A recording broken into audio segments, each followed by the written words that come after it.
Lords of Italy, an 8-player online Age of Empires scenario. We begin at the town of Bari, the capital for Byzantine operations in the peninsula of Italy. Moving up towards the coast, we see several towns located on the northern shore. Towns such as Ravenna, owned by the Papal States. Heading even more north, we see Verona, the Imperial March's capital for their Italian operations. Genova is the Italian state's most western city, with their colony of Illyria encroaching on the Sardinians, with Sassari as a smaller city and their capital city of Caligari for the Sardinian population. Moving super south, we see Tunis for the Arab states, the Emirates of Sicily, Palmyrero as their capital, and Syracuse as their minor city. More Byzantine cities, such as Catanzaro and Salernitano for the Normans, populate the shores of Italy, with Capo being their capital. Rome is the capital city for the Papal States, an ancient city that has been decaying for centuries. Heading to the very north corner, we see the small nation of Croatia, with Zagreb as their capital.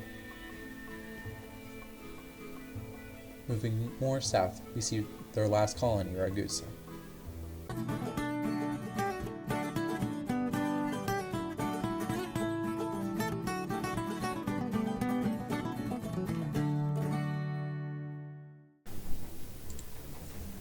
An attack is imminent upon Sardinia. The Italian city-states rally to begin a siege of the island. Will this be total war? It seems both sides are mounting an attack. Sardinians are truly not prepared for this invasion. The navies begin to assault with a clear Italian city-state victory as the Sardinians are wiped out. Land efforts are being made to ferry the troops across the channel as the Sardinians begin to fortify their coastline. Yet the fortifications do not hold as they immediately destroy them with their large fleet. The Papal States honor this call, but to the north we see the Imperial Marches marching upon the small nation of Croatia, the Holy Roman Republic, meaning to make it its own puppet. The Croatians begin to rally their forces, and they march out to sally against this blatant attack and call upon their Byzantine suzerains to help in the fight. But is it enough? Or will Croatia fall before imperial might?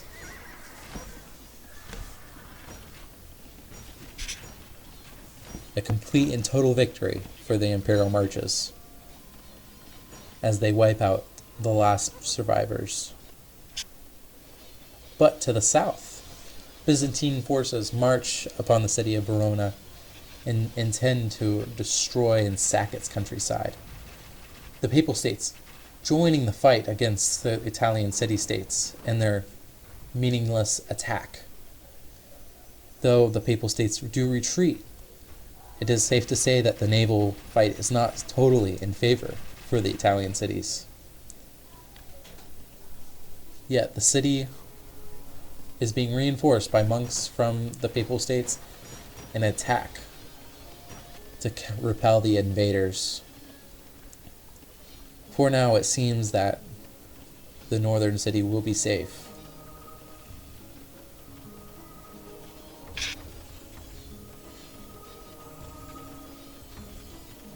How long will this hold against the Italian onslaught? To the north, it seems that guerrilla warfare worked in favor for the Croatia, as the Imperial Marches retreat to their capital city to bring order. Yet it seems too late, their whole populace slaughtered against the Byzantine Empire.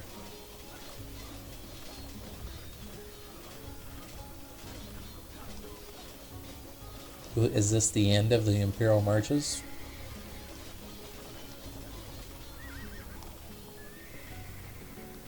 Verona is completely undefended. Back to the War of Sardinia and Corsica. We see another push made upon the northern city. It seems that monks are being slaughtered for their conversions. True travesty. And the Imperial marches resign, for they see no help coming in their aid. Back to the Channel. The Papal States and Sardinians mean to control, yet it seems almost a stalemate is ensuing. As the Sardinians begin to create a defensive line, the Italian city-states offer peace for both sides. The Papal States agree to this peace and hope that the Sardinians will follow suit, for they wish to engage the Byzantine Empire.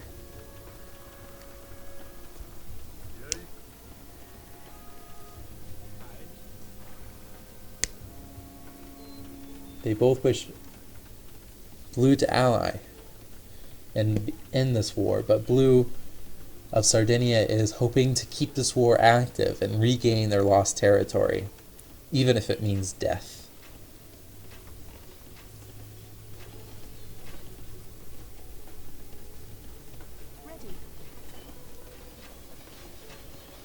The Papal States are offering to betray the Sardinians, for peace needs to be achieved.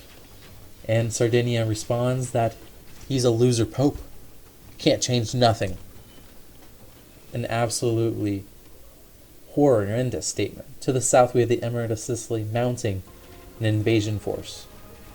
Back to the northern war of Sardinia and Corsica, the Italian city-states are making a play of passing through this pass. Yet the Sardinians hope to build a strong fortification to stop this advancement. Will they be able to repel their attackers?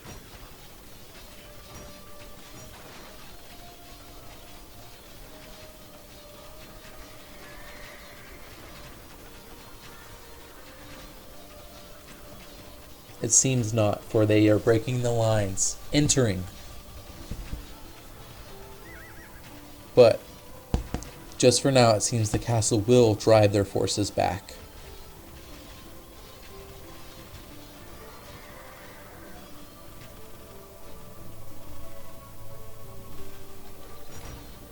To the north, the razing of Verona proceeds,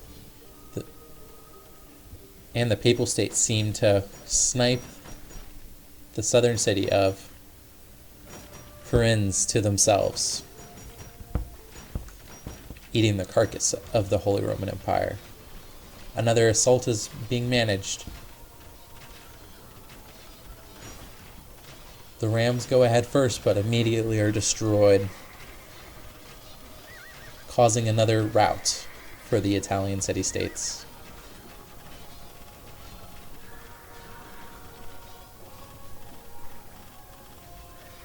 How long will the Sardinians be able to hold against this onslaught, this menace?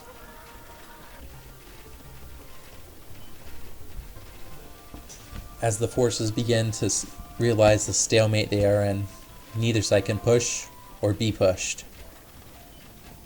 Yet they keep going into the grinder, soldier after soldier, forfeiting their lives over a small town.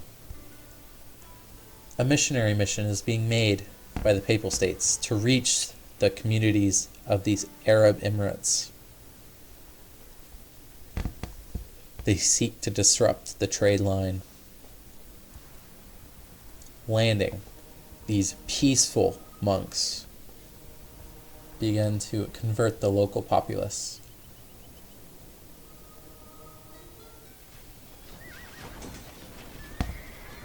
Another attack is being conducted. Mangonel's in the back. A good shot here could end the war.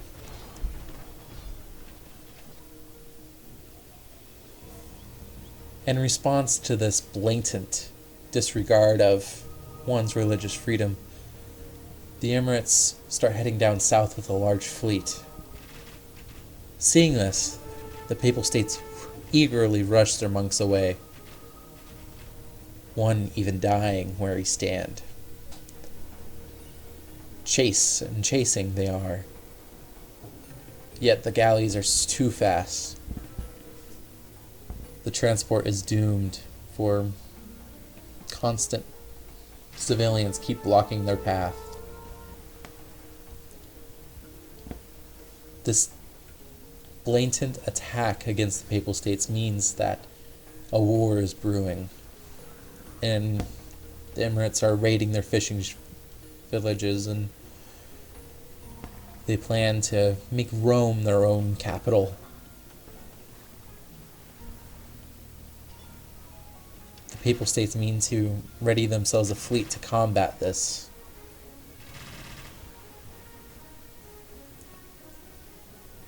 Yet it's already too late.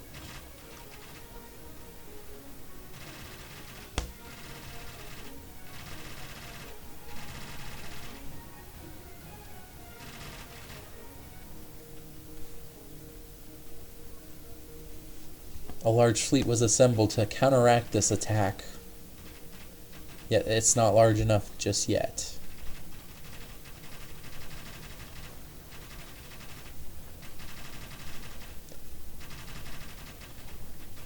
Destroying that dock, and then facing the enemy. The Arabs use micromanaging tactics to lure the enemy's fire in a more efficient manner. Yet it is no match for the constant replenishment of the Papal States Navy as they funnel into the battle.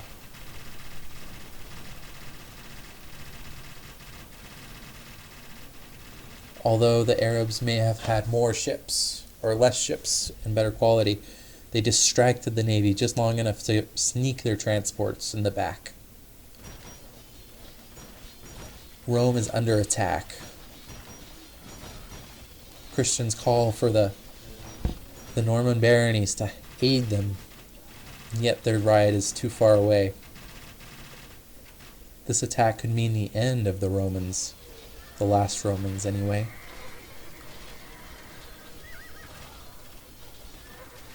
Knights sally out to defend their homeland, and the castle almost becoming rubble. Yet, thankfully, due to knights, all is well and all is saved. But countless amounts of civilians were injured as the Normans finally show up with their own Norman knights to aid in this act of rebellion and invasion.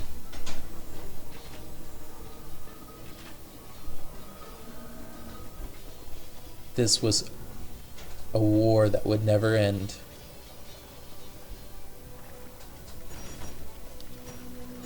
Just as this was happening, the Byzantines attacked the Italian cities, meaning to declare victory by eliminating their main rival. Will it be Genova to save their city as they rally their peasants inside the city walls to defend themselves, claiming that a 3v1 is very crazy? The Sardinians agree that it is well deserved. Armies gather outside of Rome, seeing this act of aggression.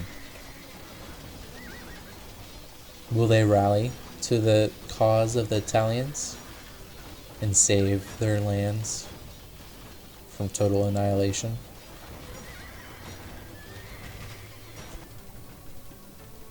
To the north, even the Croatians attack the city of Ragusa in attempts to displace Venice.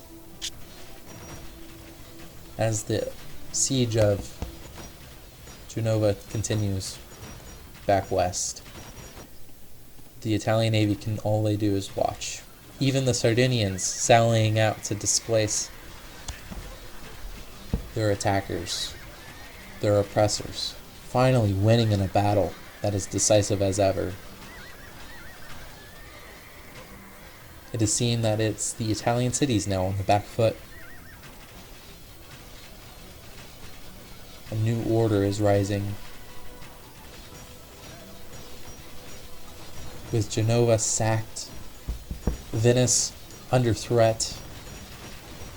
The Byzantine Empire inches closer and closer to victory, for they only need 2 more cities to declare victory. Yet, the Papal States rally to the aid, although still in shock from the attack of the Arabs. They will send all soldiers of God to their enemies. Behind this, they also rally the Norman baronies to make a last charge.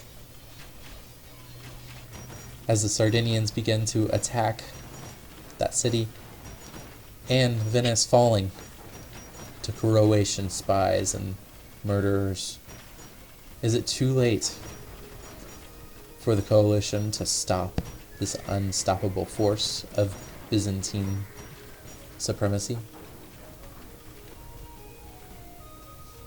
As the Normans make their charge into the lines that are surrounding Genova, yet as revenge, the Byzantines attack Capoue and hope to capitulate the Normans as their army is far away to the west. Yet to the west, they completely rout the Byzantines with their superior weaponry. Yet it is Capoue that is going to suffer.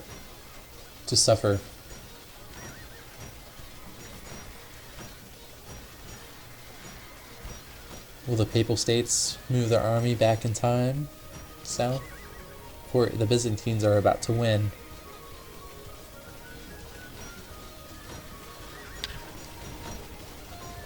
Knights rally to stop the Byzantine forces. Yet it seems almost too late, for their arms are just too strong. Their cataphracts almost countering everything that they can be thrown.